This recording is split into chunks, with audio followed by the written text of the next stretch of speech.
Welcome back. Okay, this is certainly not gonna be sunshine and rainbows. This recording, the things I talk about are not gonna sound like sunshine and rainbows. Okay, so I keep saying this is the Doomshape storm track, and I'm really mapping this really well at this point. Like, this region is really mapped, and this region is very mapped in terms of like how currents flowed and how land masses formed. Very mapped, but it has this underpinning that I just put there because that's what the name was. It was the Doomshape. So, was seen in all the lands. This is from the Colbrin. The Doomshape, called the Destroyer in Egypt, was seen in all the land's whereabouts. In color, it was bright and fiery. In appearance, changing and unstable. It twisted about itself like a coil, like water bubbling into a pool from an underground supply, and all men agree it was a most fearsome sight. It was not a great comet or a loosened star, being more like a fiery body of flame. Its movements on high were slow. Below it swirled in the manner of smoke, and it remained close to the sun whose face it hid. There was a bloody redness about it, which changed as it passed along its course.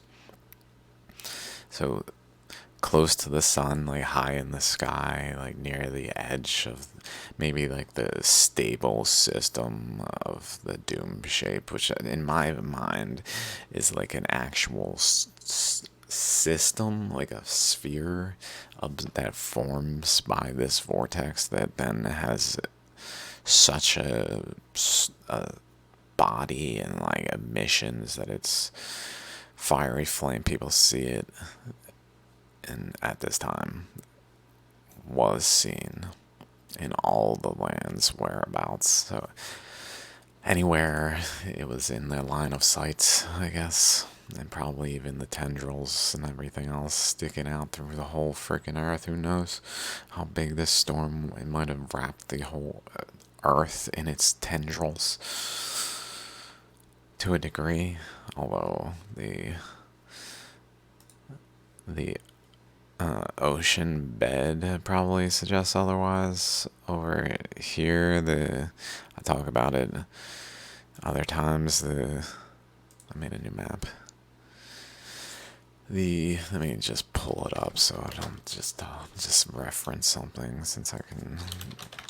Let's go to Gurnar.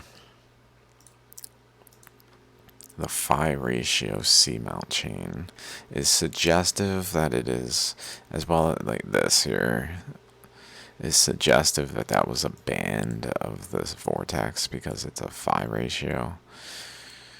And then also the Deccan traps generally extend maybe about a similar distance from this region, so it probably was about that big. Like, it was big.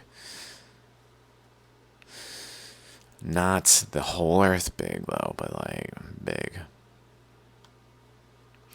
Okay.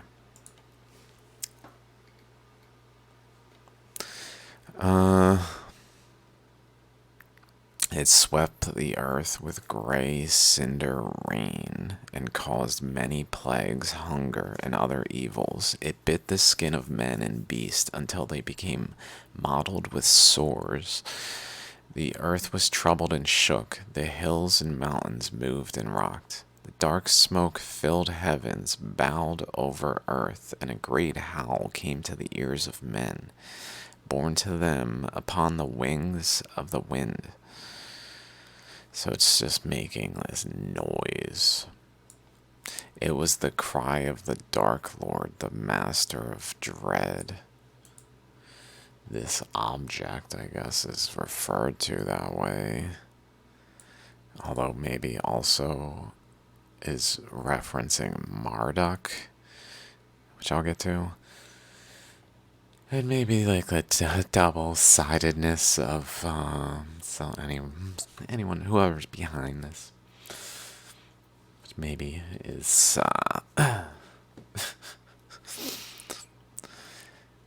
thick clouds of fiery smoke passed before him, and there was an awful hail of hot stones and coals of fire. The Doomshape thundered sharply in the heavens and shot out bright lightnings. The channels of water were turned back unto themselves when the land tilted. So the land tilted, which India is known to have experienced rotation. I'm not sure about tilting. I wouldn't be surprised. Certainly there's regions with tilts. Like Dwarka, maybe even. Great trees were tossed about and snapped like twigs. Then a voice like 10,000 trumpets was heard over the wilderness, and before its burning breath the flames parted. The whole of the land moved, and mountains melted. The sky itself roared like 10,000 lions in agony, and bright arrows of blood sped back and forth across its face. So it's just like alive with this heat. It's hot. It's got energy. It's just this like subtle star in the sky that's forming in like a point, to the point where its energy, its heat it has is flowing across its surface. And earth swelled up like bread under the hearth. So this is when the earth was expanding. This was the aspect of the Doomshape called the Destroyer when it appeared in days long gone by, in olden times. It is less described in the old records, few of which remain. It is said that when it appears in the heavens above, earth splits open from the heat like a nut roasted before the fire.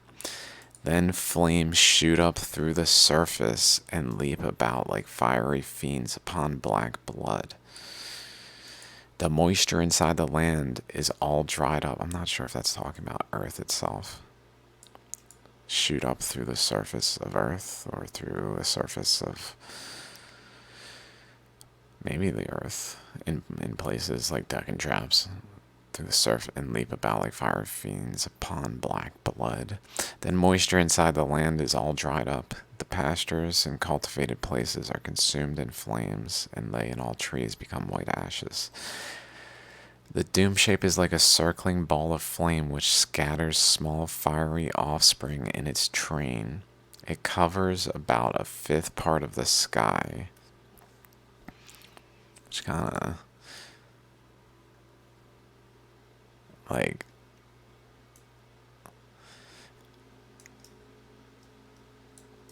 I mean, assuming the Earth had yet to expand, it's feasible that it extended to a large enough region where it literally, just based on this, like the fact that it had enough energy to imprint it when it discharged into the still forming ocean bed, but it just was enough energy to cause an actual band of its arm imprinted in the ocean. So just having enough energy to do that doesn't mean that it's like there's the end of the storm. Like it probably did extend pretty far, to a point where maybe it's literally covered about a fifth of the entire sky of the Earth. Snake-like fingers down to the Earth. So it's like way up in the air, sending little vortices down.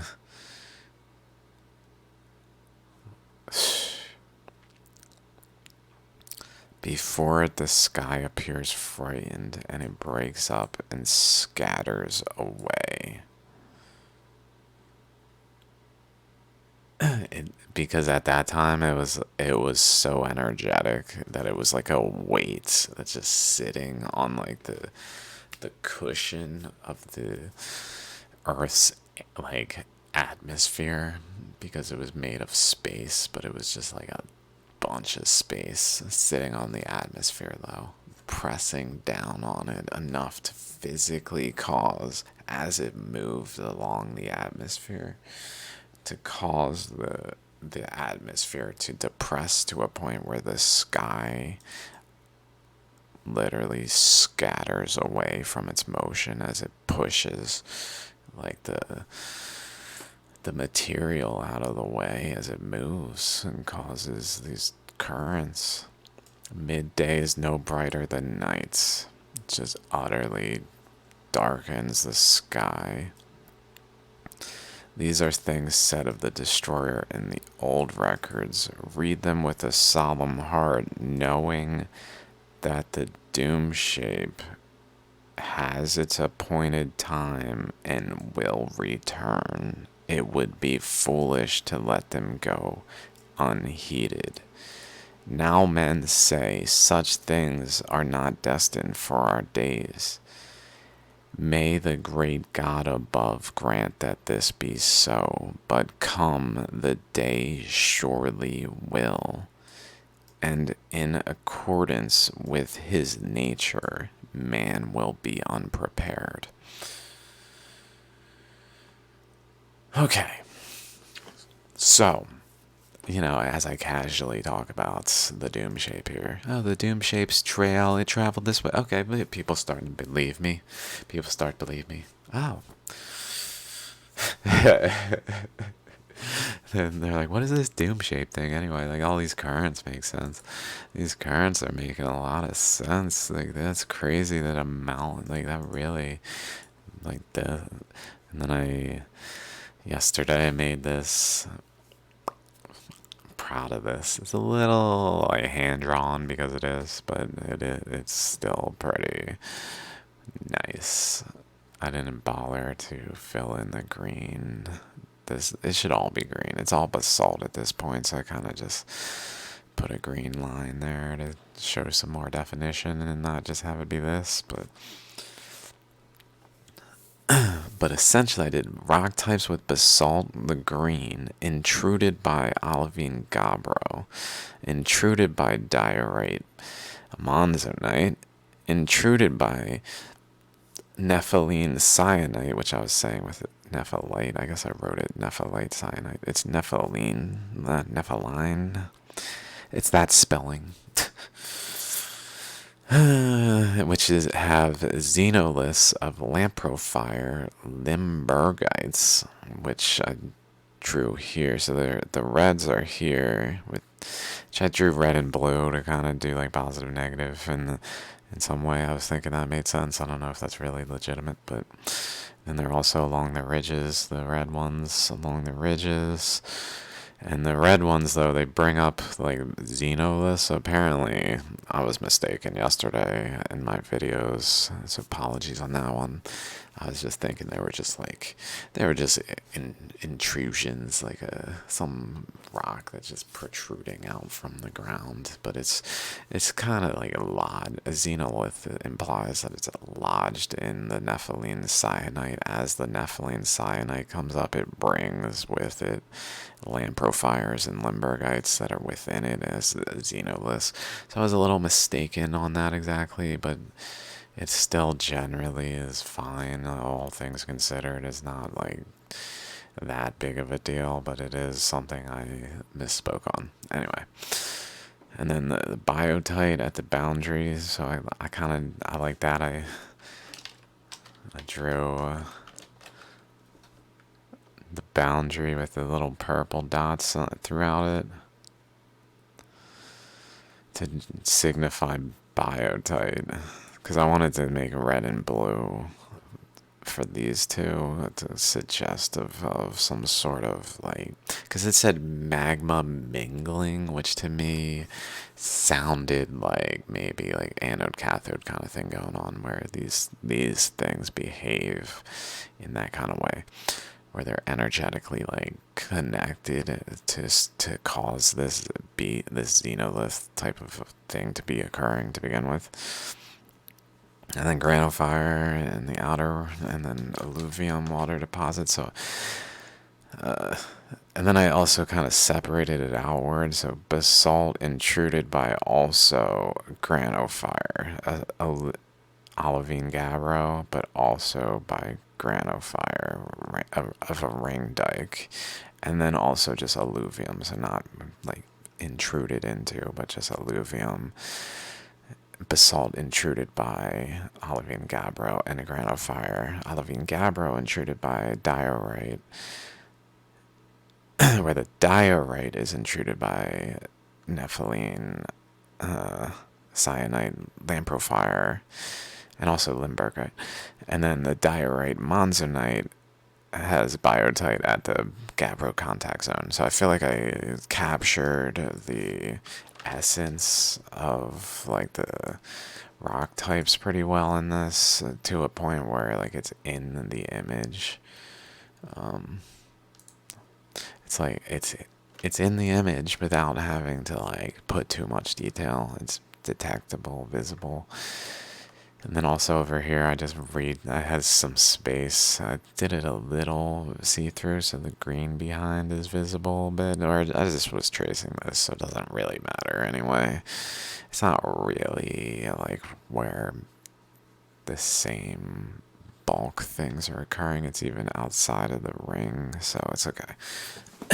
But I figured this needed representation more closely, and then I named the peaks. So I started naming things all around it. This thing is, I would like more mountain, more hill names. I might be also mistaken. I'm not sure if Lhasa Powin is this thing. I was able to find that name in a paper somewhere, and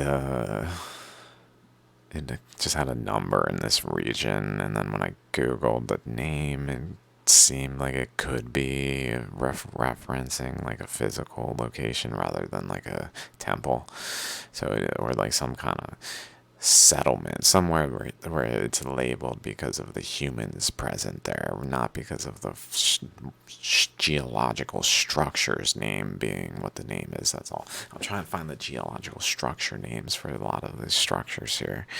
That might be that one for this thing here, but maybe not. Okay, back to the Doomshape. So the Doomshape, I was like, well, I've talked about it in passing, the South Atlantic anomaly. It's like, well, where'd it go? Where'd this Doomshape go? It's this thing resting on the Earth's atmosphere, pretty much pressing down on it. I mean, and then there's the South Atlantic anomaly.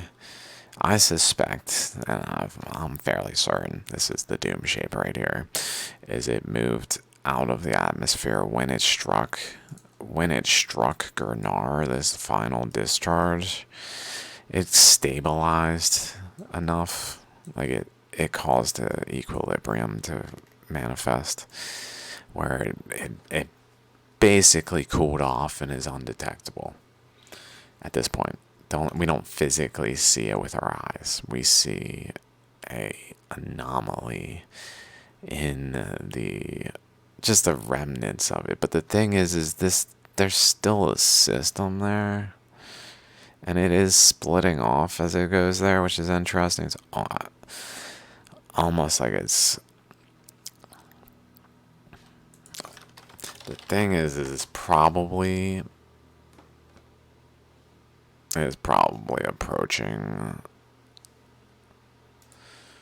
the drain hole in the earth, where the earth was punctured, which I talk about in my other videos, where Gurnar is, where the mantle was initially punctured by the vortex weapon, which caused the Doomshape to then cause an ethereal energy to flow into the earth, which then punctured the mantle in India region, allowing for mantle to spill out from the within the earth past the Moho boundary and overtop it, and just flood the earth from within with this mantle underneath the crust, so some of which reach the surface, as like the Deccan Traps, for instance, and Mount Gurnar was formed by these flows, but also like igneous provinces, Siberian Traps, and Central Atlantic Magmatic Province. Just igneous provinces formed in the process. But then the energies of these currents flowed out in all directions. I talk about this, where it goes out westward and around here, and up around here, into North America that way. It also goes westward and into North America this way. So there's this one and this one. This one cuts across into Australia, but then this one cuts down into South America, which then goes across South America into Africa and meets the current coming this way, goes back up here. Also, it cuts through here. So that's why. And then I believe there's a current coming out of India. This current that I've been kind of investigating recently. Let's just look at the map. That's coming this way. That then physically flowed out of India here. Like it splits off.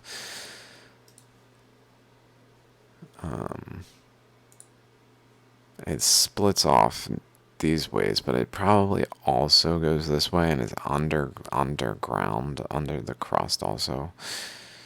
This is occurring. So this flow coming this way, I'm thinking, this is what I was thinking earlier, is this flow actually cuts all the way across and leads into the East African Rift.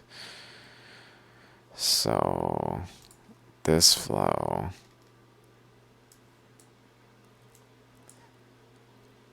basically was coming through this way, through here. I'm not sure if this is exactly where they were positioned. It looks plausible. If this was closed up, then this would be probably about there, maybe. There, I mean, it may be exactly right there, and so it was coming in through this way, just carving these polygons apart, coming in through basically this way. Underneath here though, and underneath and out through here, and then cutting these two apart enough where there's actually like a gap formed in the continental crust where over here it wasn't cut apart. But then it comes in here, and then that large nucleus structure here in Africa is blocking the currents coming from South America. So it blocks them. They then go up this way, and then around that object that's about here, around it, and then they run into the currents that are coming across here, so it starts to bend upward to then basically rejoin the currents cutting this way. But then some of the currents are cutting physically through the nucleus, so which I guess is maybe here, because it starts to influence this. Where it cuts across, it's no longer able to move forward. It starts to get pushed back and creates a double, like this negative positive thing going on. And then it flows back this way though, like it rebounds and just creates these ripples as a result of the collision of this wave with this wave. So like, it may be that there's just a current that's cutting across here, both the top and below, this just through this region, and just off to the side is this node forming. And that this has a relationship to the East African Rift somehow.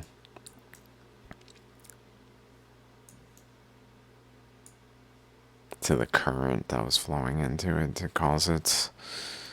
Because essentially a current just flowed in here, underneath the ground, through here, which was just physically protected from currents cutting that, because it's generally they're going this way across Africa. So when there's this big old nucleus here, it basically started to carve in through it, but also just go around it. When it got through it, it then influenced the East African Rift's shape, but it also was enabled it to exist by being there, in essence. Okay, so, like, if this is that, and this is a puncture hole, so all these currents, though, are flowing around, and the one here, flowing into South America, is funneling through the narrowness of Central America, just physically through a narrow channel. And what does a narrow channel do? It increases the velocity of the passing current. And so it physically connected in the past. This region connected physically to here, right? Like this was from when it was there, or when it moved from there, actually, sorry. But when it was there, it was essentially causing a downward draining into the mantle, like puncturing. Like the fluid was going so fast, like it was coming out through the entirety of South America, pretty much. But it also essentially punctured a second puncture hole in the mantle. So there's two puncture holes in the mantle caused by this event. One was the first one, which led to Mount Gernard, which is like the positive, like high mass, high density systems that are like mountains. Whereas over here, this was more so just like a bubble spot somewhere for like that allowed the system to vent and have an equilibrium. So it still vented from it and just created this upwelling of more material. So it doesn't look like it was just drained through, but it looks really like it was just punctured. Like there's a puncture and then material came out of it. If you look around, like that doesn't, there's nothing else that looks like that. Like it's kind of doing it down the side. It just didn't manage to, it was essentially doing it here. It didn't manage to puncture through to the mantle. Otherwise, had it done it, we would see some emissions from the mantle to make it look more like this. So here it did it. That's my interpretation, obviously. But based on evidence, based on this current coming through this thing, like it makes sense that it would do it there. And based on this South Atlantic anomaly, it is generally moving towards that location, I believe.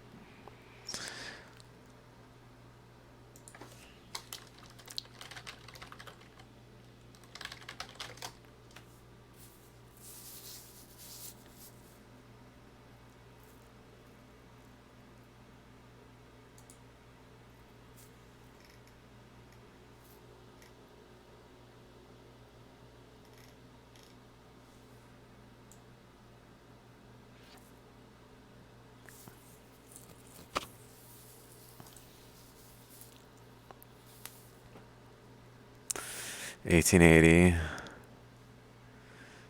1920,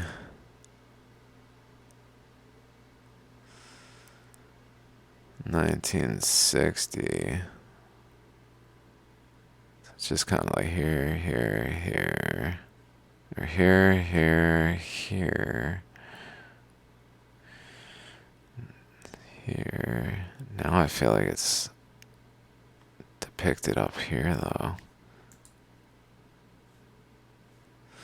Not quite.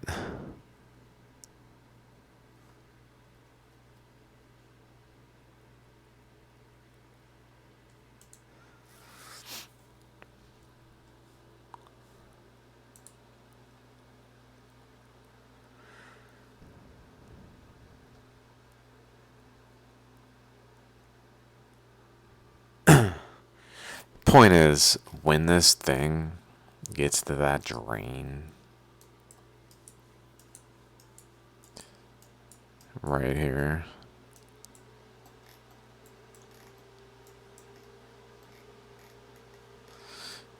it's going to begin to fall into the hole and basically begin to cause this is a pole this is a pole shift. This is how pole shifts happen. All right, this is how pole shifts happen. They literally punctured new poles. The system stabilizes for a while until the new poles are actually like reached by this system that was involved in the puncturing of the pole, the new pole. This vortex that was proximal enough that punctured the mantle and allowed for energy to flow in, and then produced a pole at that point, and then punctured it again, producing a second pole, and then in the process filled the other poles with material from the currents flowing around in a way where the new poles effectively became where the puncture holes were, but then the system was not like immediately changed to the new poles, so it's still like rotating over. But when it gets there,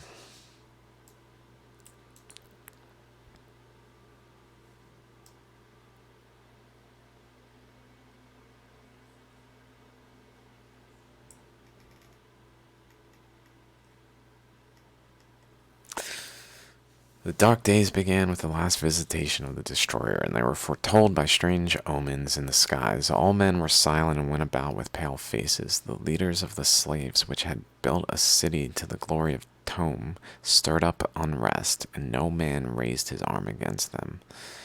They foretold great events of which the people were ignorant, of which the temple seers were not informed. These were days of ominous calm when the people waited for they knew not what. The presence of an unseen doom was felt. The hearts of men were stricken. Laughter was heard no more, and grief and wailing sounded throughout the land. Even the voices of children were stilled, and they did not play together, but stood silent. The slaves became bold and insolent, and women were the possession of any man. Fear walked the land, and women became barren with terror. They could not conceive, and those with child aborted. All men closed up within themselves. The days of stillness were followed by a time when the noise of trumpeting and shrilling was heard in the heavens, and the people became as frightened beasts without a herdsman, as asses when lions prowl without their fold. The people spoke of the God of the slaves, and reckless men said, "If we knew where this God were to be found, we would sacrifice to him." But the God of the slaves was not among them. He was not to be found within the swamplands or in the brick pits. His manifestation was in the heavens for all men to see, but they did not see with understanding, nor would any God listen, for all were dumb because of the hypocrisy of men. The dead were no longer sacred and were thrown into the waters. Those already entombed were neglected, and many became exposed.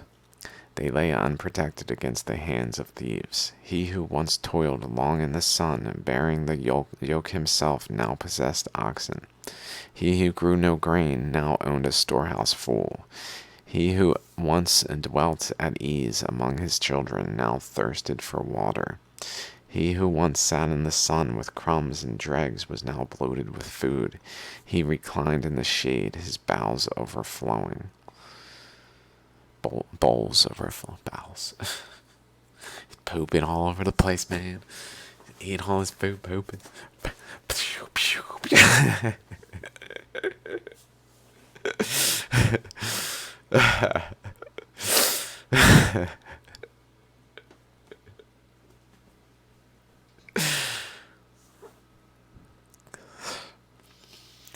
Cattle were left unattended to roam into strange pastures, and men ignored their marks and slew the beasts of their neighbors. No man owned anything. The public records were cast forth and destroyed.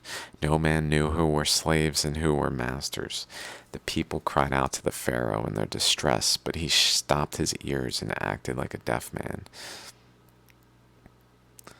There were those who spoke falsely before Pharaoh and had gods hostile towards the land. Therefore the people cried out for their blood to appease it. But it was not these strange priests who put strife in the land instead of peace, for one was even of the household of Pharaoh and walked among the people unhampered.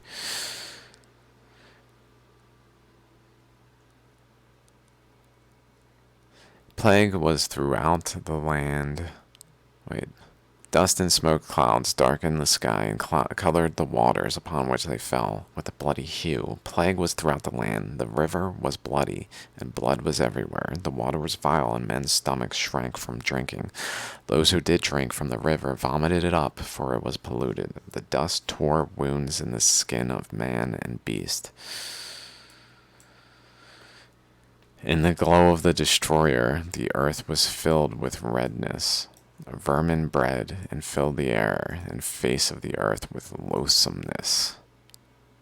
Wild beasts, afflicted with torments under the lashing sand and ashes, came out of their lairs in the wastelands and cave places and stalked the abodes of men. All the tame beasts whimpered, and the land was filled with the cries of sheep and moans of cattle. Trees throughout the land were destroyed, and no herb or fruit was to be found. The face of the land was battered and devastated by a hail of stones which smashed down all that stood in the path of the torrent. They swept down in hot showers, and strange flowing fire ran along the ground in their wake. The fish of the river died in the polluted waters. Worms, insects, and reptiles sprang up from the earth in huge numbers. Great gusts of wind brought swarms of locusts which covered the sky. As the destroyer flung itself through the heavens, it blew great gusts of cinders across the face of the land. The gloom of a long night spread a dark mantle of blackness which extinguished every ray of light. None knew when it was day and when it was night, for the sun cast no shadow. The darkness was not the clean blackness of night, but a thick darkness in which the breath of men was stopped in their throats. Men gasped in a hot cloud of vapor which enveloped all the land and snuffed out all lamps and fires. Men were benumbed and lay moaning in their beds. None spoke to another or took food, for they were overwhelmed with despair. Ships were sucked away from their moorings and destroyed in great whirlpools. It was a time of undoing. The earth turned over as clay spun upon a potter's wheel. The whole land was filled with uproar from the thunder of the destroyer overhead and the cry of the people. There was the sound of moaning and lamentation on every side. The earth spewed up its dead. corpses were cast up out of their resting places, and the embalmed were revealed to the sight of all men. Pregnant women miscarried, and the seed of men was stopped. The craftsman left his task undone. The potter abandoned his wheel, and the carpenter his tools, and they departed to dwell in the marshes. All crafts were neglected, and the slaves lured the craftsmen away. The dues of Pharaoh could not be collected, for there was neither wheat nor barley, goose nor fish. The rights of Pharaoh could not be enforced, for the fields of grain and the pastures were destroyed. The highborn and the lowly prayed together that life might come to an end, and the turmoil and thundering cease to beat upon their ears. Terror was the companion of men by day, and horror their companion by night. Men lost their senses and became mad. They were distracted by frightfulness. On the great night of the destroyer's wrath, when its terror was at its height, there was a hail of rocks, and the earth heaved as pain rent her bowels. Gates, columns, and walls were consumed by fire, and the statues of gods were overthrown and broken. People fled outside their dwellings in fear and were slain by the hail. Those who took shelter from the hail were swallowed when the earth split open. The habitations of men collapsed upon those inside, and there was panic on every hand. But the slaves who lived in huts in the reed lands at the place of pits were spared. The land burnt like tinder. A man watched upon his rooftops, and the heavens hurled wrath upon him, and he died. The land wreathed under the wrath of the destroyer and groaned with the agony of Egypt. It shook itself, and the temples and palaces of the nobles were thrown down from their foundations. The highborn ones perished in the midst of the ruins, and all the strength of the land was stricken. Even the great one, the firstborn of Pharaoh, died with the highborn in the midst of the terror and falling stones. The children of princes were cast out into the streets, and those who were not cast out died within their abodes. There were 9 days of darkness and upheaval, while a tempest raged such as never had been known before. When it passed away, brother buried brother throughout the land. Men rose up against those in authority and fled from the cities to dwell in tents in the outlands. Egypt lacked great men to deal with the times. The people were weak from fear and bestowed gold, silver, lapis lazuli, turquoise, and copper upon the slaves, and to their priests they gave chalices, urns, and ornaments. Pharaoh alone remained calm and strong in the midst of the confusion. The people turned to wickedness in their weakness and despair.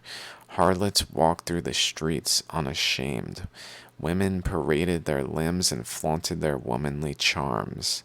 Highborn women were in rags, and the virtuous were mocked.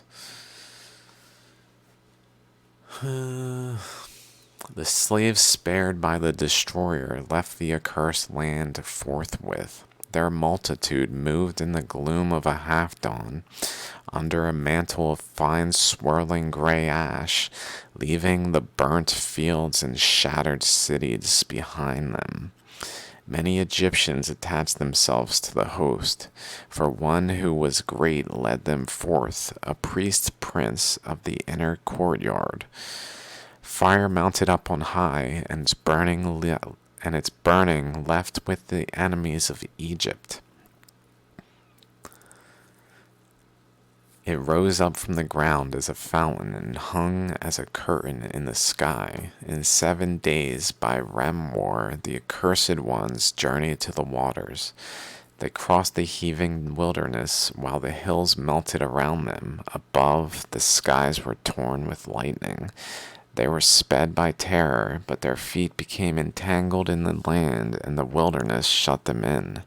They knew not the way, for no sign was constant before them. They turned before Noshari and stopped at Shokoth, the place of quarries. They passed the waters of Maha and came by the valley of Pikaroth, northward of Mara. They came up against the waters which blocked their way, and their hearts were in despair. The night was a night of fear and dread, for there was a high moaning above, and black winds from the underworld were loosed, and fire sprang up from the ground.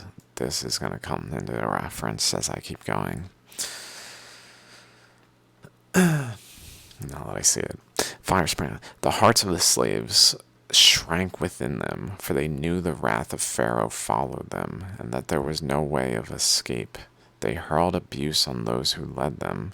Strange rites were performed along the shore that night. The slaves disputed among themselves, and there was violence. Pharaoh had gathered his army and followed the slaves. After he departed, there were riots and disorders behind him, for the cities were plundered. The laws were cast out of the judgment halls and trampled underfoot in the streets. The storehouses and granaries were burst open and robbed. Roads were flooded, and none could pass along them. People lay dead on every side. The palace was split, and the princes and officials fled, so that none was left with authority to command. The lists of numbers were destroyed. Public places were overthrown, and households became confused and unknown.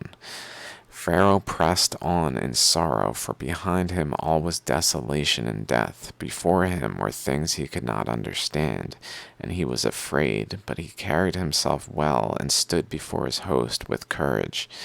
He sought to bring back the slaves, for the people said their magic was greater than the magic of Egypt. The host of Pharaoh came upon the slaves by the salt water shores, but was held back from them by a breath of fire. A great cloud was spread over the hosts and darkened the sky. None could see except for the fiery glow and the unceasing lightnings which rent the covering cloud overhead.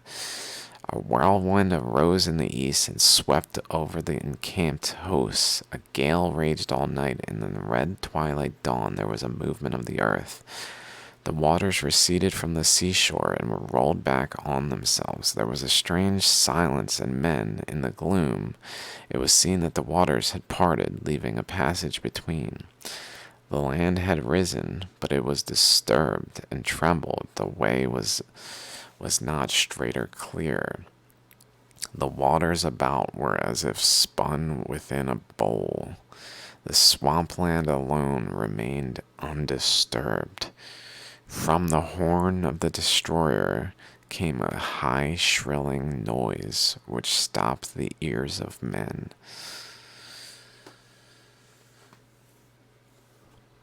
The slaves had been making sacrifices in despair. Their lamentations were loud. Now, before the strange sight, there was hesitation and doubt. For the space of a breath, they stood still and silent.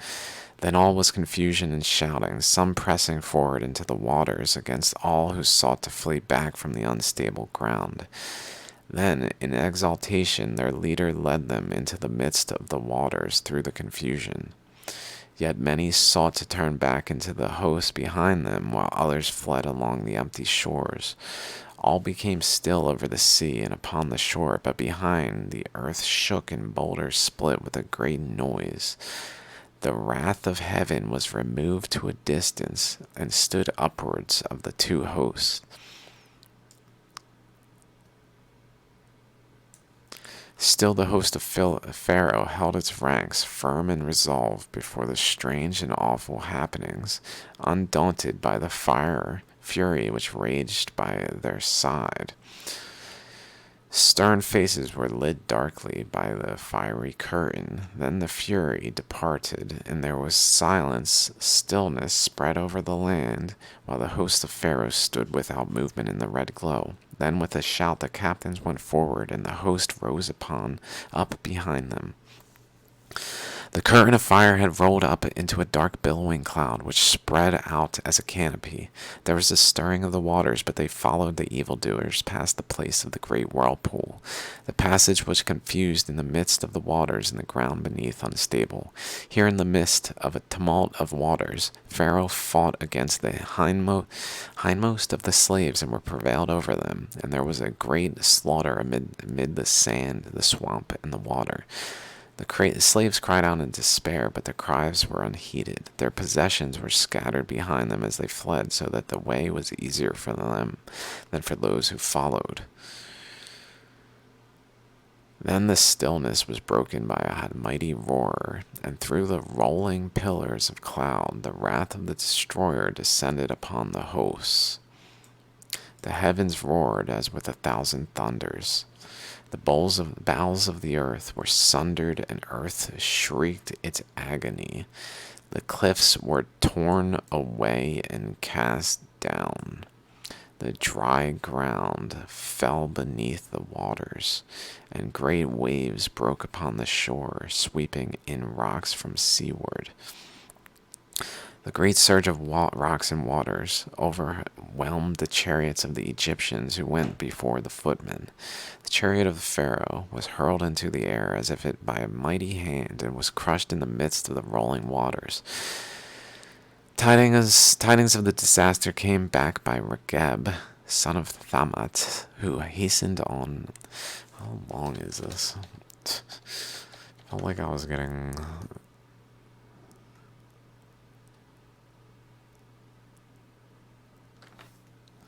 Okay.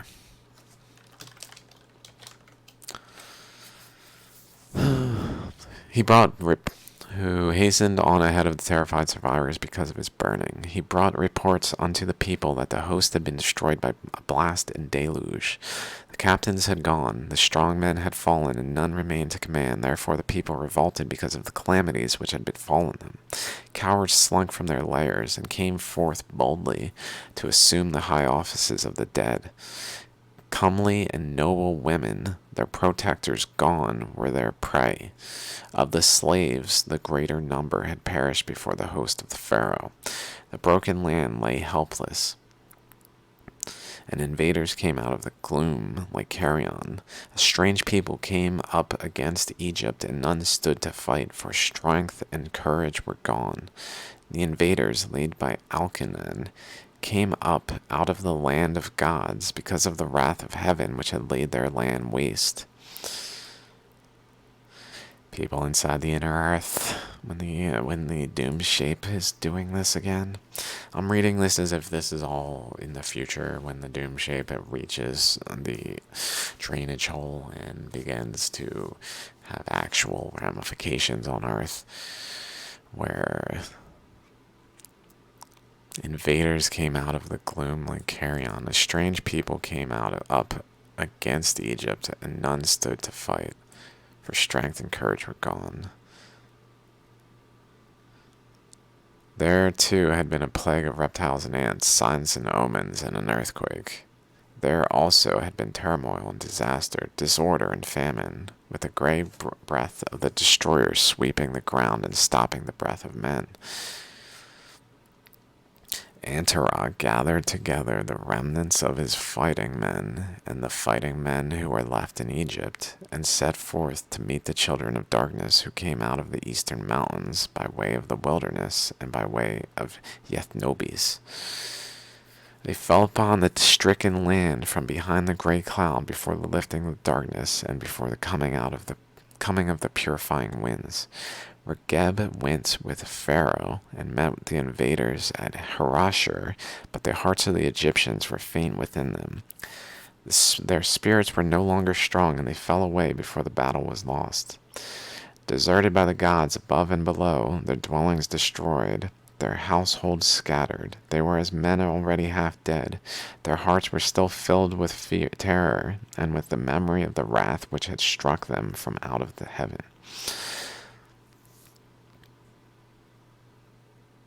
They were still filled with the memory of the fearsome sight of the destroyer, and they knew not what they did. Pharaoh did not return to his city. He hosted his heritage and was seized by a demon for many days. His women were polluted and his estates plundered. The children of darkness defiled the temples with rams and ravished women who were crazed and did not resist. They enslaved all who were left, the old, young men and boys. They oppressed the people, and their delight was in mutilation and torture. Pharaoh abandoned his hopes and fled into the wilderness beyond the province of the lake, which is in the west towards the south. He lived a goodly life among the sand wanderers and wrote books. So I guess this is the past. I'm not sure. Good times came again, even under the invaders, and ships sailed upstream. The air was purified, the breath of the destroyer passed away, and the land became filled again with growing things. Life was renewed throughout the whole land. Care taught these things to the children of light in the days of darkness, after rebuilding of the Rambudeth, before the death of the Pharaoh Ankid. This is written in this land and in our tongue by Lewedar, who himself chose it for saving. It was not seen until the latter days.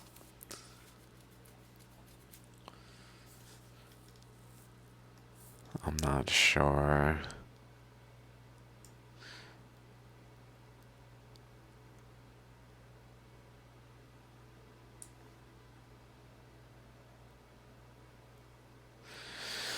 There's another chapter about it. I guess I just started on part 5. Oops.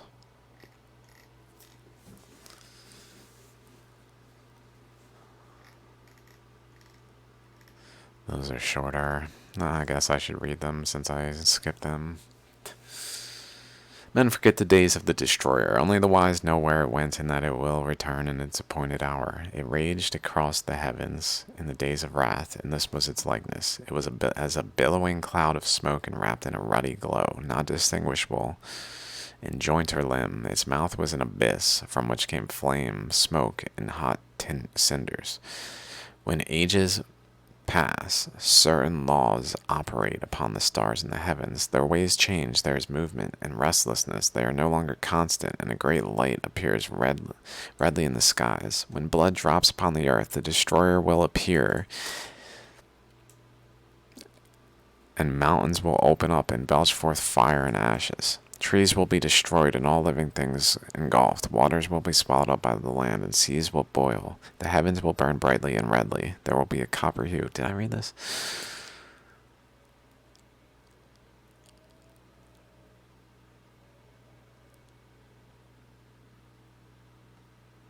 I don't think so. Let's just move to here, though. People will scatter in madness. They will hear the trumpet and battle cry of the destroyer, and will seek refuge in the den in the earth. Terror will eat away their hearts, and their courage will flow from them like water from a broken pitcher. They will be eaten up in the flames of wrath and consumed by the breath of the destroyer. Thus in the days of heavenly wrath, which have gone, and thus it will be in the days of doom when it comes again. The times of its coming and going are known unto the wise. These are the signs and times which shall precede the destroyer's return. 110 generations shall pass into the west, and nations will rise and fall. Men will fly in the air as birds and swim in the seas as fishes. Men will talk peace with one another. Hypocrisy and deceit shall have their day. Women will be as men, and men as women. Passion will be a plaything of man.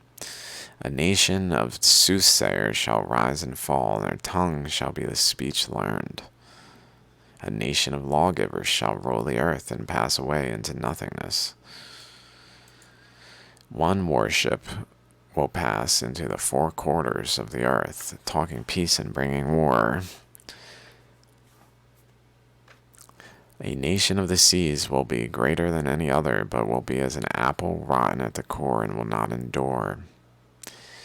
A nation of traitors will destroy men with wonders, and it shall have its day.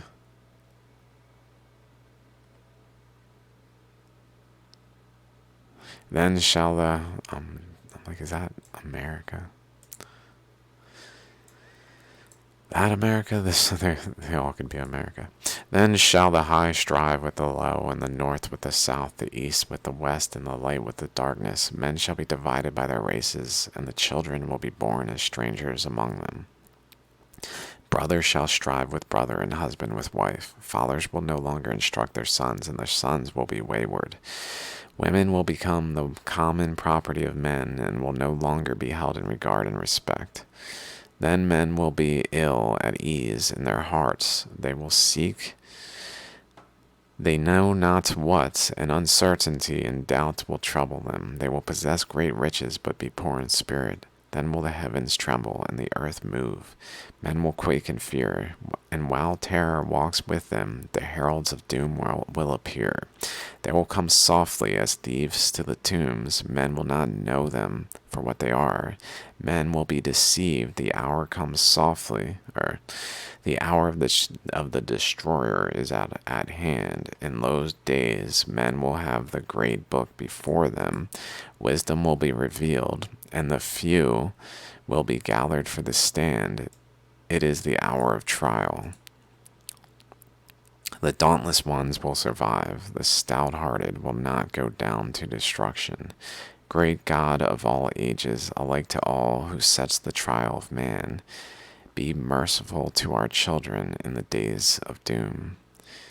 Man must suffer to be great, but hasten not his progress unduly. In the great winnowing, be not too harsh on the lesser ones among men. Even the son of a thief has become your scribe. O sentinels of the universe, who watch for the destroyer, how long will your coming vigil last? O mortal men who wait without understanding, when will you hide yourselves in the dread days of doom, when the heavens shall be torn apart, and the skies rent in twain, in the days when children will turn gray-headed? This is the thing which will be seen. This is the terror your eyes will behold. This is the form of destruction that will rush upon you. There will be the great body of fire, the glowing head with many mouths and eyes ever changing. Terrible teeth will be seen in formless mouths, and a fearful dark belly will glow redly from fires inside. Even the most stout-hearted man will tremble and his bowels be loosened, for this is not a thing understandable to men. It will be a vast sky-spanning form enwrapping the earth, burning with many hues within wide-open mouths. These will descend to sweep across the face of the land, engulfing all in the yawning jaws. The greatest warriors will charge against it in vain. The fangs will fall out, and lo, they are terror-inspiring things of cold, hardened water. Great boulders will be hurled down upon men, crushing them into red powder.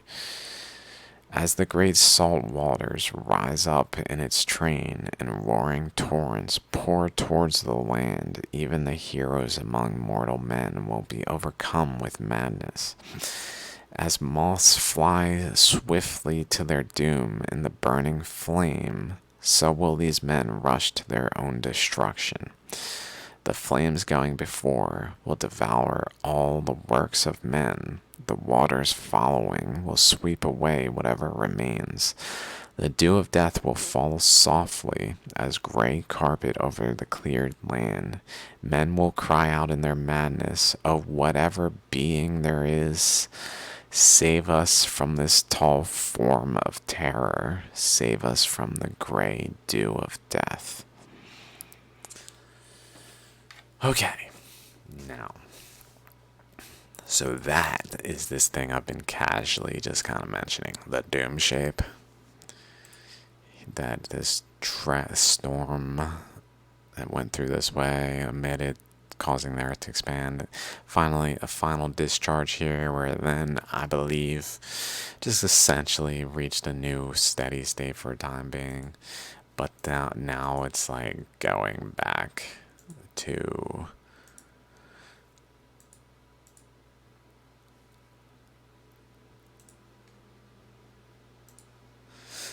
latitude over there. It's moving to the pole. Once it gets to the pole, it's like, and then it's not balanced. Like the Mount Grenard and that location are not antipodal, so like the poles are not equally balanced. So it would cause imbalances in the earth. It may even cause the oceans to like shrink back into the earth to a degree, in a way, where we like go back to not having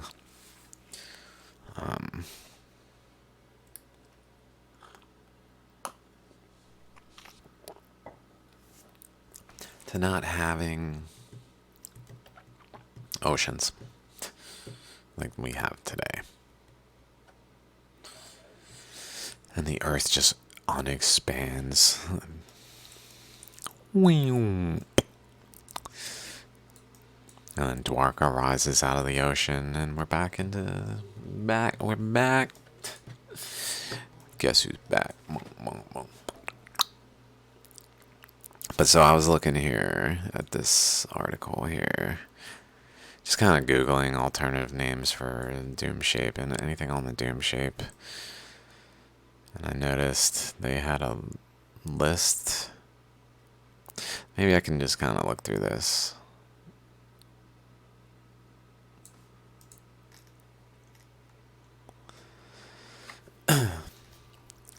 They suggested Revelation 9:11. They have over them as king the angel of the abyss. His name in Hebrew is Abaddon, and in the Greek tongue he hath the name Apollyon.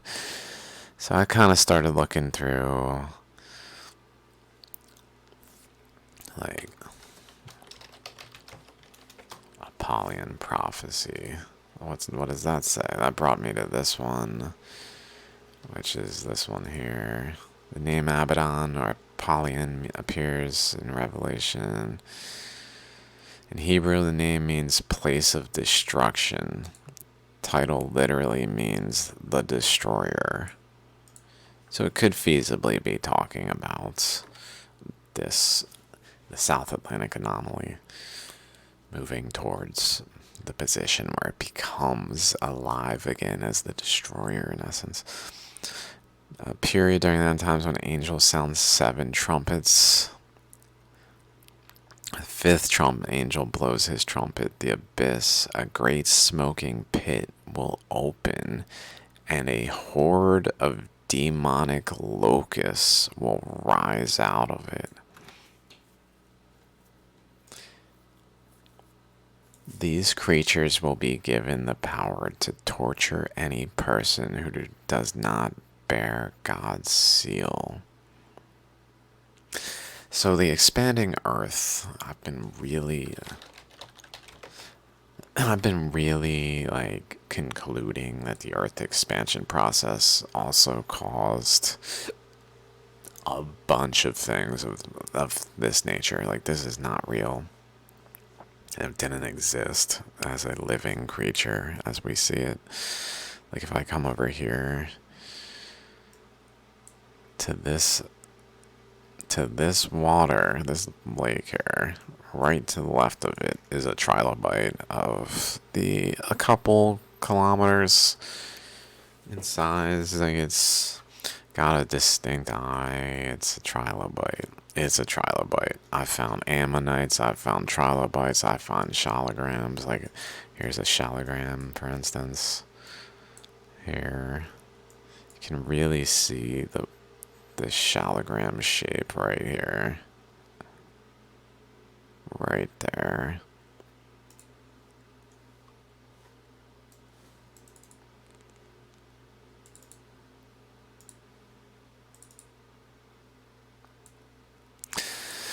Find one that's kind of on the edge like this.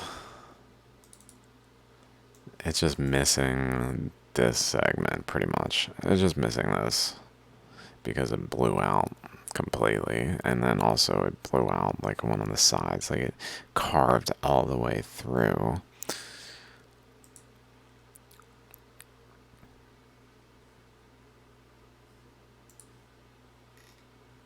By a current coming this way, creating a vortex here, which then created this shallogram here. So like, these things are not fossils. They just look like fossils. So my thought is, what is these? What it's talking about there?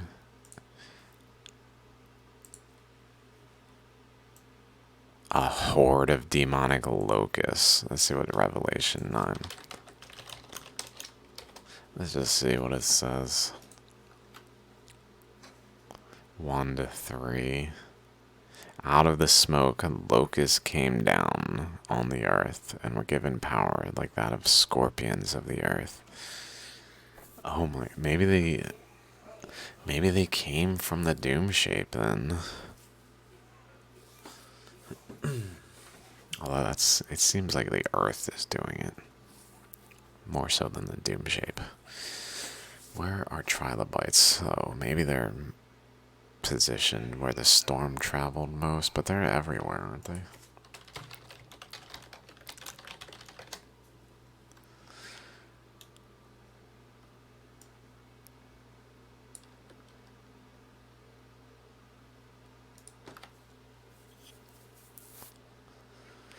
In lime,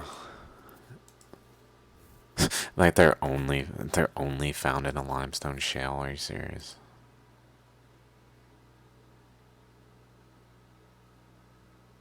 And then they lay nearly flat along the splitting plains of the shale. They're definitely not fossils, dudes. It's as crazy as it is.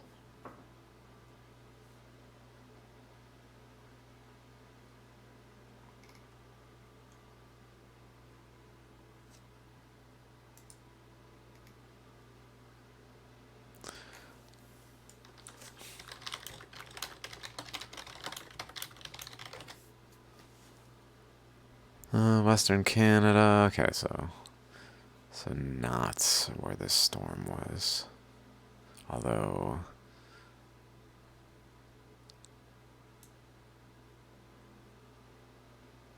Paleozoic outcroppings exist.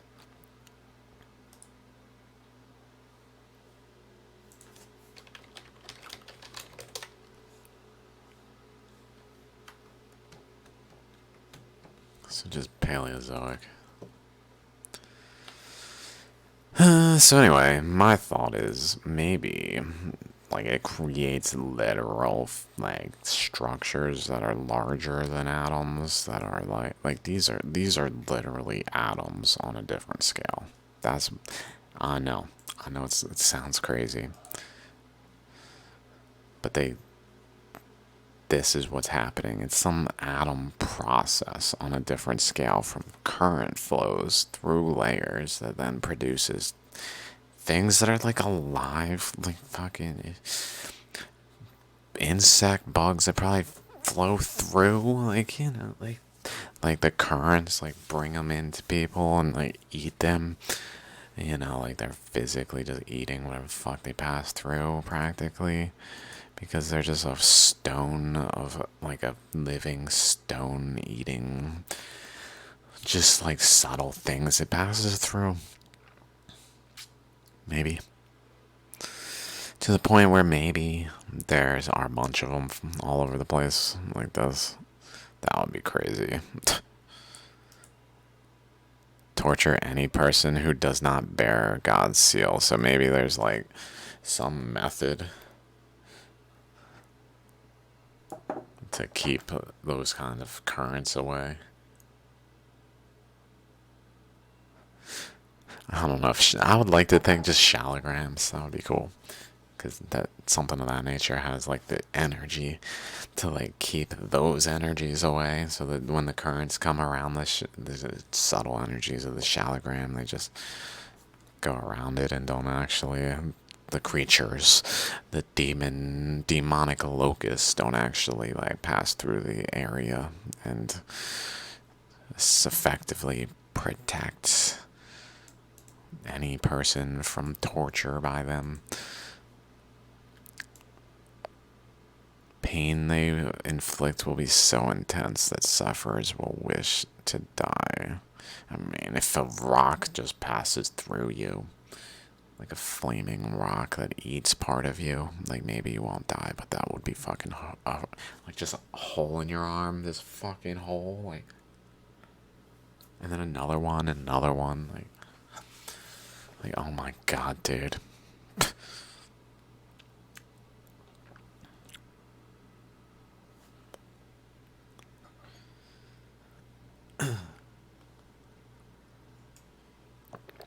Often used as another name for Satan. I found that interesting. Satan later on is imprisoned for 1,000 years. He's then released to wreak havoc on the earth and ultimately receives his final eternal punishment.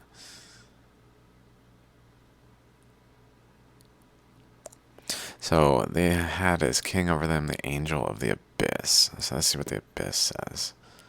A deep hole. So bottomless and so deep that it seems bottomless. Which kind of brings me back to, I guess I don't know, there it is. This thing. A deep hole. A puncture hole in the mantle. That maybe went all the way through the mantle, even down to like the core region, to literally be a bottomless pit, abyss that the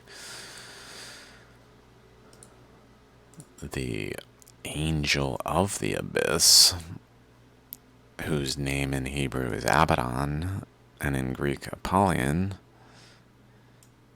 the destroyer,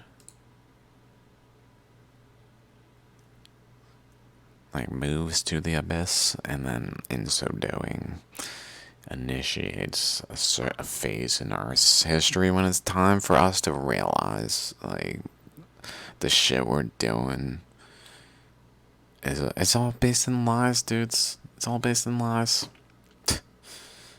And lies have outcomes.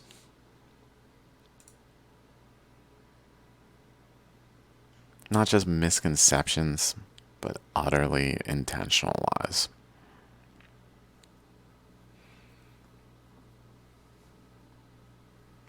Okay, so what else?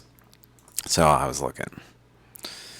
Okay, let's just go to the names. I was like, okay, let's see what else. Maybe some of these are not actually reasonable, but maybe they are.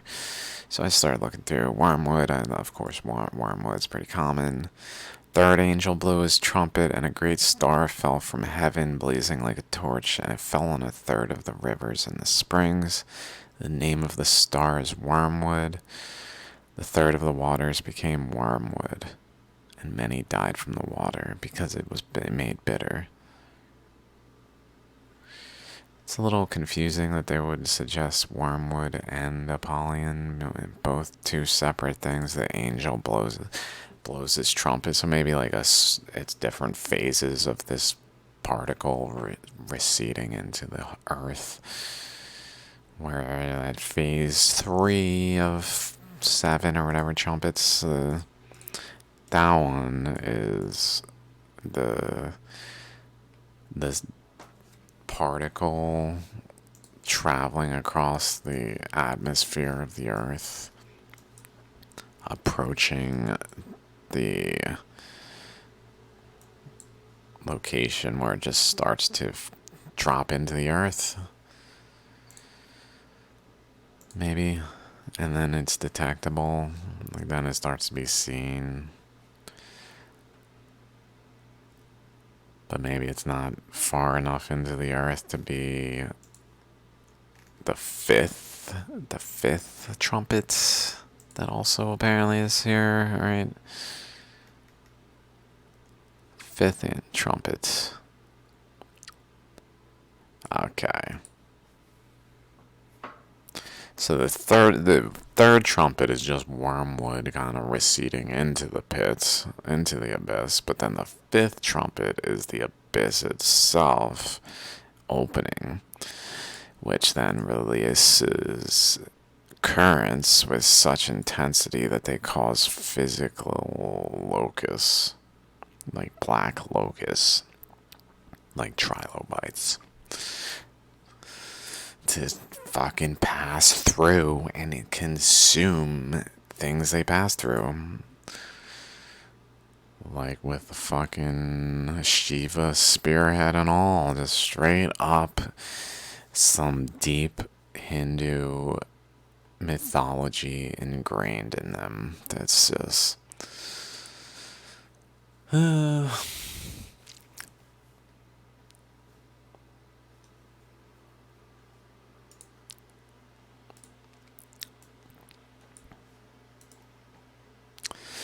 So then I kept going. That's Wormwood. Then I looked at Murdoch, who seems to be potentially like the story of Murdoch.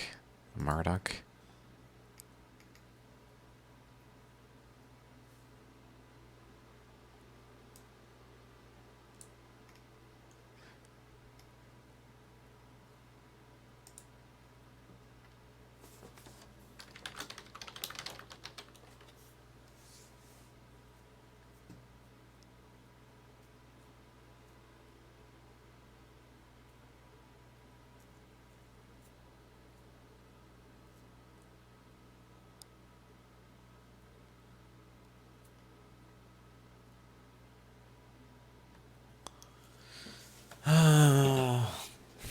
Okay.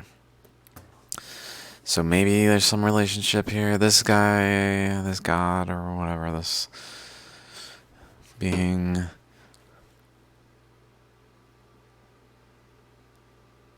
Essentially, apparently. Where is it?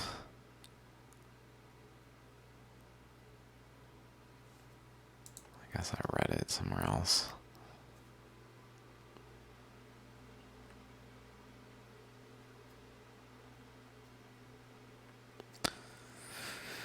Whoa, straight up PDF of a paper on it.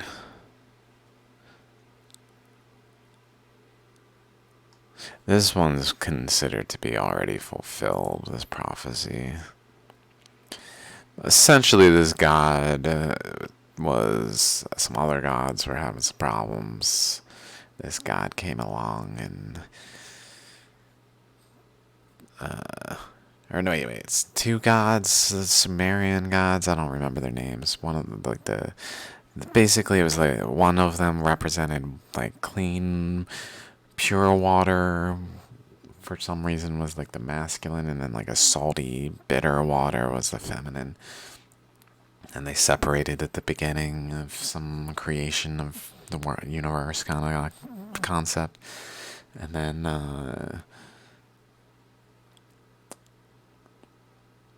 the father god, I guess, was feeling that their children were not doing like thing or distracting him and doing things that were distracting, basically. Yeah, it's practically like that's like the term. It's just distracted. I'm distracted. Let's get rid of these children of ours. They're distracting me. And the mother god is like, so she tells children of them, I guess, which is either their own children or like humanity itself. Hard to say. Tells them, who then Murdoch, I believe, or no, who then, I guess, kill the father, put the father to sleep and kill him, and then the father's killed, and the mother's like, oh no, I basically caused the father to be killed, and so she then hires someone to like deal with the children also, I think. And then essentially Murdoch comes along for the children and splits the mother's, like shoots her with an arrow and splits her in half and causes the Euphrates and Tigris rivers and some other stuff going on. And so essentially he rises to power as this god figure. That's all I read. It seemed kind of like he just showed up in the storyline, though. Suddenly he's just killing gods and becoming god. And then there's this like potential of all sorts of things surrounding it. I don't know what to make of it, but just the concept that maybe it's his star, like Marduk's star.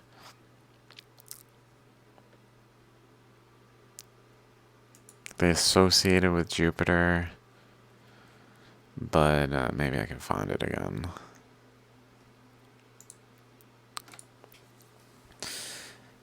Let's go to Nibiru. Nibiru. Let's just go to Nibiru. Or Nibiru, whatever you want to call it. Akkadian language, translating to crossing or point of transition, which could be what that is. Like if the South Atlantic anomaly is effectively a planetary object in a way. Like, doesn't have to be in our dimension.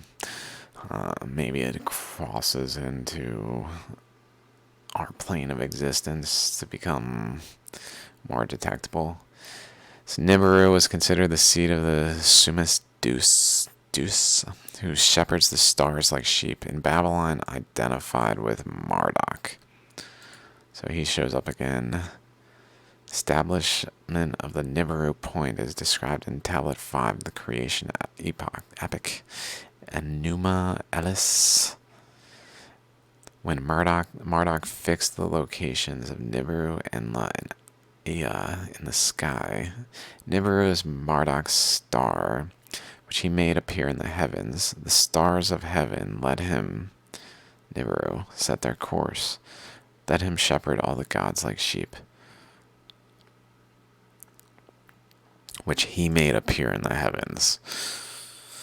So maybe this Marduk is also the Hindu storyline of who attacks Dwarka with a vortex weapon. Because they seem to have a reason. And just do it. And I was just like, fuck y'all. Vortex weapon. The stars of heaven, let him shepherd all the gods like sheep. Nibiru is described more closely on a complete cuneiform tablet. Nibiru, which is said to have occupied the passageways of heaven and earth. Passageways, like the channel between, like, that seems fine so far. If we say heaven to be either the cosmos or the interior of the earth, it's hard to say. Either one, I mean, it's occupied both of them and spanned the whole expanse. So, I mean, the system spanned the whole, occupied the passageways of them. Everyone above and below asked Nibiru if they cannot find the passage. Nibiru is Marduk's star, which the gods in heaven cause to be visible. So it's not even visible right now, which the South Atlantic anomaly is not visible right now, but we detected it. So it's visible in that way. Maybe something about cause to be visible, but maybe in a more real way when it is visible, because it's starting to have like it's Doomshape reappearing kind of effects. Stands as a post at the turning point. The others say of Nibiru, the post, the one who crosses the middle of the sea, Tiamat, that's the mother of the two. That Tiamat and something else. Primordial goddess of the sea, mating with Abzu, the god of groundwater, to produce younger gods.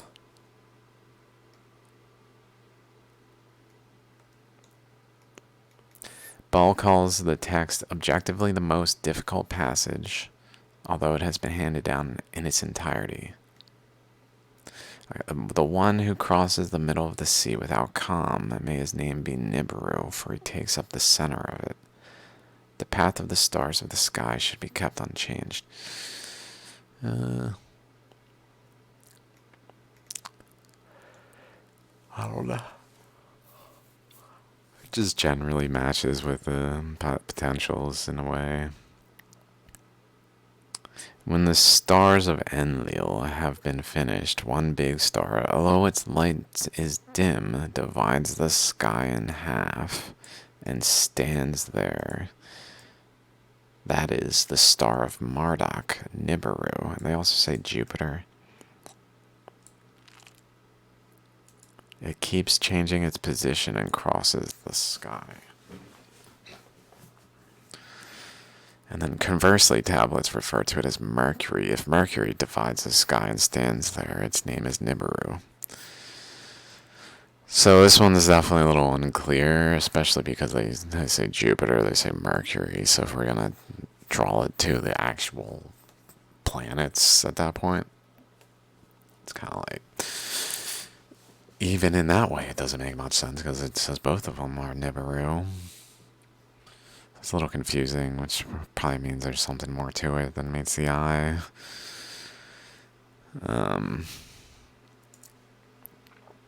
So then I just kept going, and I didn't really find anything else too exciting here. Let's see, Nemesis in Greek mythology. I didn't look for this one because the goddess of revenge.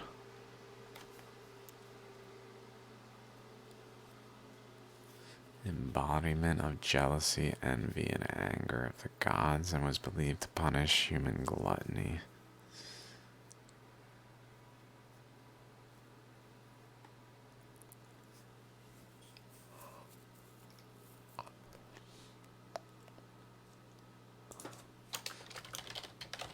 We need prophecy for it to be relevant.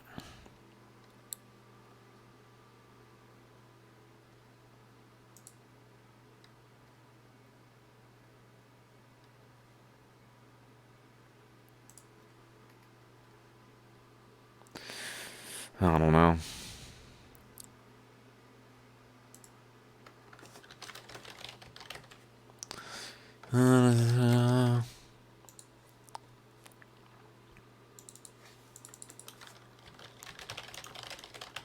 Let's see if we can find anything. Maybe.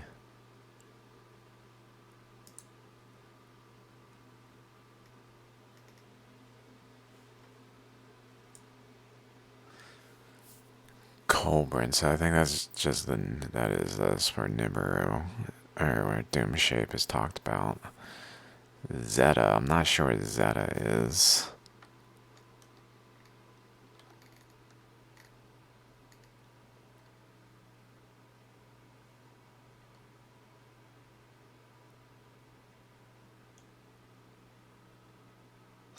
Let's see if this.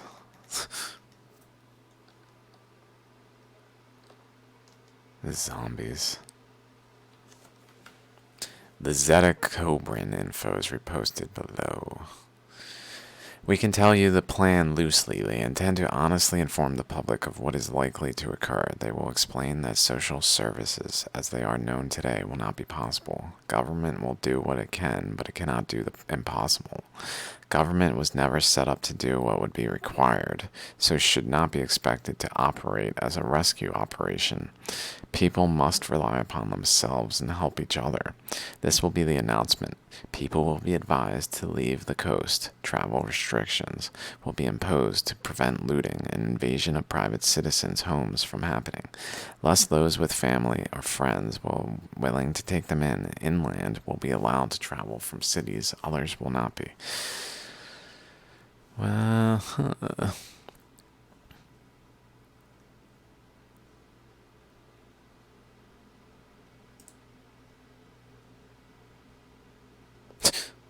oh, thank God.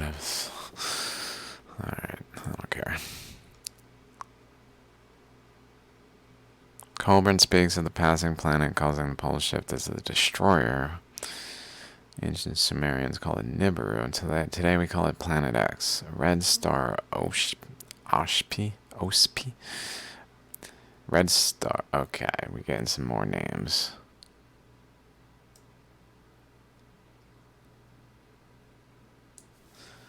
Sumerians called it. Blah, blah, blah.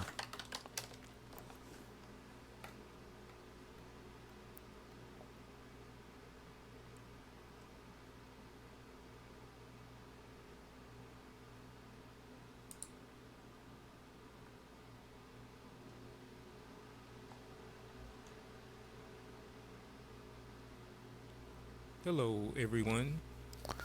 This is a There's no such thing as separating science and religion to obtain knowledge and to do good. These are valuable chapters.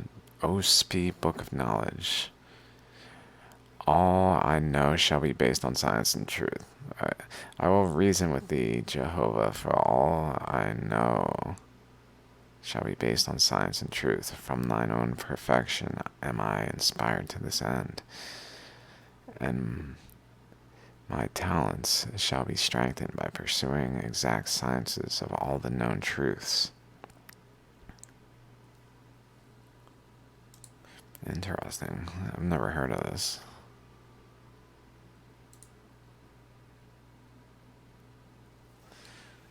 Okay, it's a book read by few but with staunch devotees, as it speaks to truths mostly unspoken by man, written at a time and in a place where Christianity was.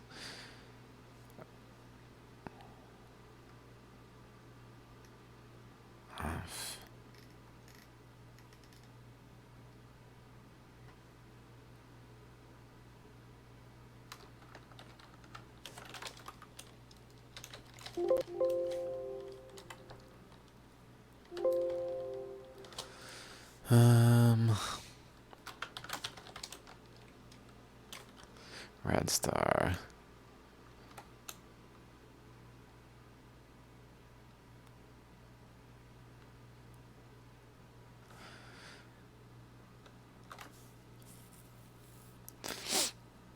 Planet of the Crossing, Nibiru, also known as Planet X or Murdoch. 12th planet.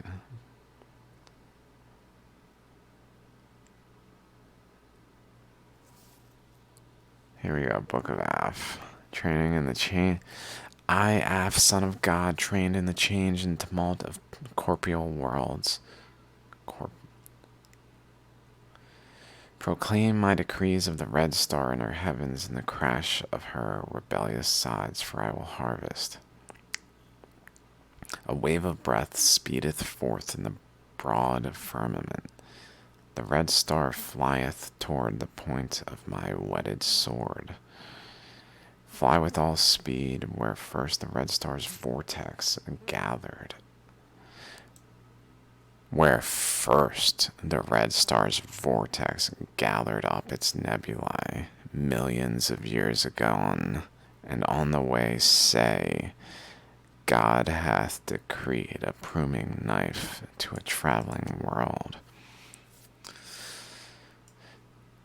That's interesting. With all speed, where the first red star's vortex gathered up its nebulae millions of years agone. And it also mentioned somewhere in passing that the swamplands are the only place untouched on Earth, where it first traveled millions of years agone. God even gathered up its nebulae.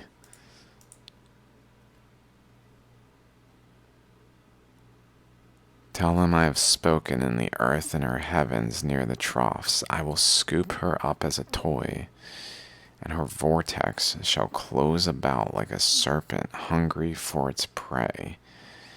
Hear me, O ye who have witnessed the creation of many worlds and their going out. Countless millions will fall into my net. The central tones of music from goddesses older than the corporal worlds. To them the crash of worlds is as a note created.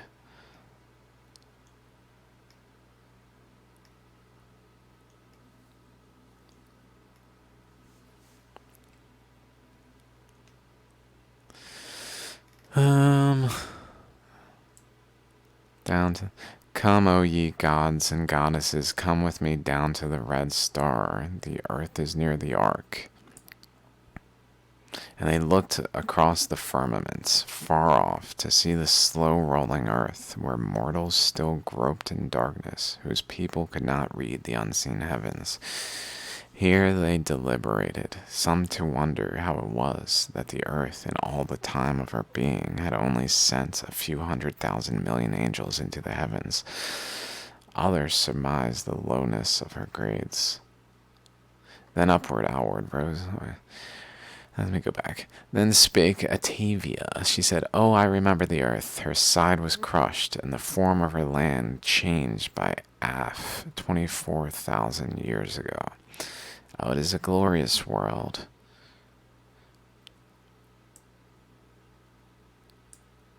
I will be one, a volunteer to go theeth. Then upward, outward, rose the ship of fire, heading for the far-off red star.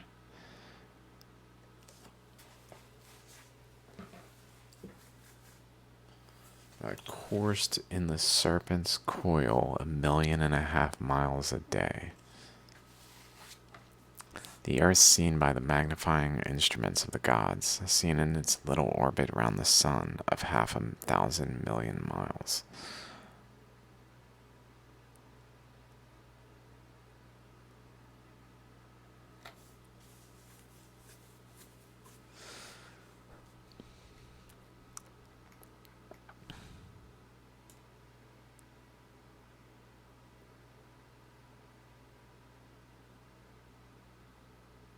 Okay.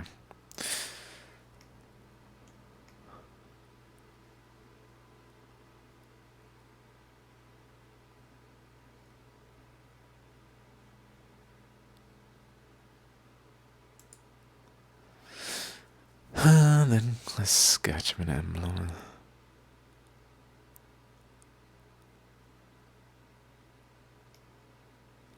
Book of Af. Then God took off the triangle, the Samgan, the heirloom of the gods of the red star, the earth, and God hung it from Wakhaz's neck, saying, Take this heirloom, the symbol of three entities in one, and wear it for the glory of the great spirit Jehovah.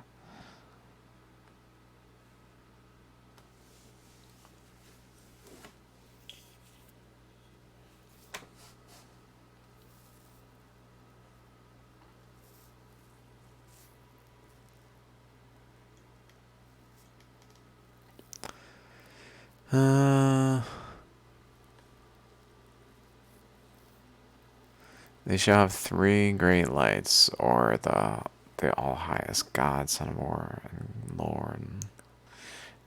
Three lesser lights.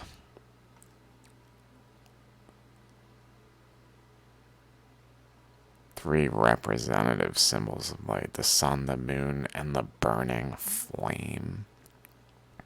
The Lord said, And my chosen shall use these lights and symbols, signs and seasons, in all the divisions of the earth where I have settled them. And in Cosmonera I will come and show them the framework of my building, which I raise up to the Almighty.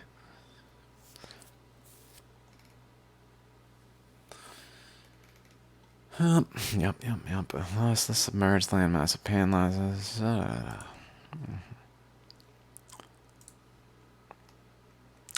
Okay.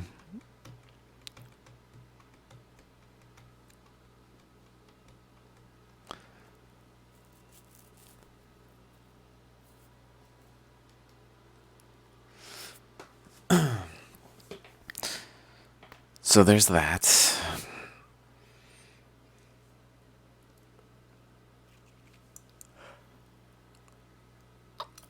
There is that.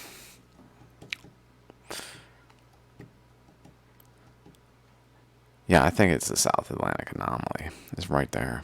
It's right there.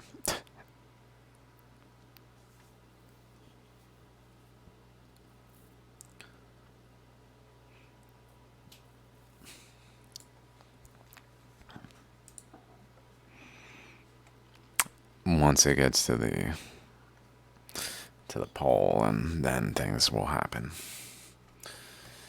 Alright then. Maybe we can change history, it's not necessarily written in stone.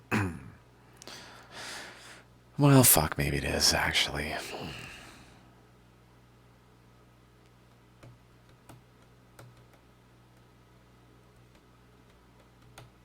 Guess we'll see. That's all I can say. Hugs. Love you. See you guys.